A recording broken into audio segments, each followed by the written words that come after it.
ശരത്ചന്ദ്രൻ അവളെ കല്യാണം കഴിക്കുന്നതിന് മുമ്പ് അവളെ കല്യാണം കഴിച്ചത് ഞാനാ. ഈ രവിശങ്കർ.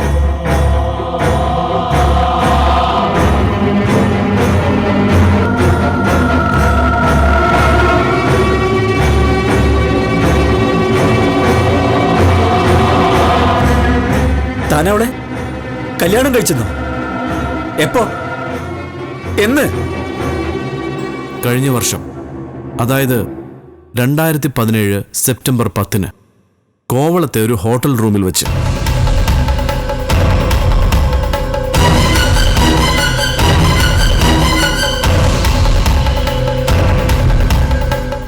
ഗാന്ധർവ വിവാഹമായിരുന്നു ഹരിച്ചേട്ടാ.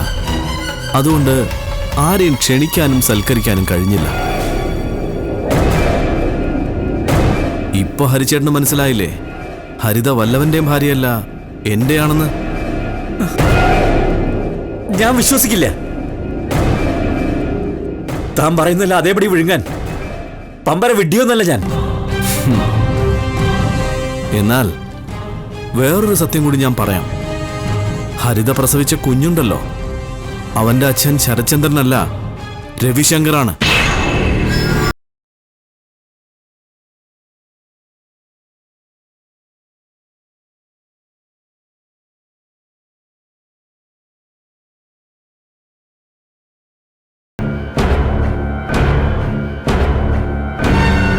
രവിശങ്കർ ഹരിതയെ കാണാൻ ഹോസ്പിറ്റലിലും വീട്ടിലും വരുന്നത് വെറുതെ അല്ലെന്ന് ഇപ്പൊ ഹരിച്ചേട്ടന് മനസ്സിലായില്ലേ? താൻ ഈ പറയുന്ന മുഴുവൻ വിവരക്കേടാ, ശുദ്ധ തെമ്മാടിത്തരാ. ഇതൊന്നും ഞാൻ വിശ്വസിക്കില്ല, ആരും വിശ്വസിക്കില്ല. നിങ്ങളെ ഞാൻ വിശ്വസിപ്പിക്കും ഹരിച്ചേട്ടാ. ഹരിത എന്നെ നിഷേധിച്ചാൽ ഞാൻ അവളെ കോടതി കയറ്റും. അവൾ പ്രസവിച്ച കുഞ്ഞിന്റെ അച്ഛൻ ഞാനല്ല എന്ന് തർക്കിച്ചാൽ DNA ടെസ്റ്റിലൂടെ ഞാൻ തെളിയിക്കും. അല്ലെങ്കിൽ നിങ്ങളൊന്ന് ശ്രമിച്ചു നോക്ക്. കൂടുതലൊന്നും എനിക്ക് പറയാനില്ല.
മനോരമ മാക്സ് ഫ്രീ ആയിരിക്കുമ്പോൾ ഫ്രീ ആയി കാണാം. Download now.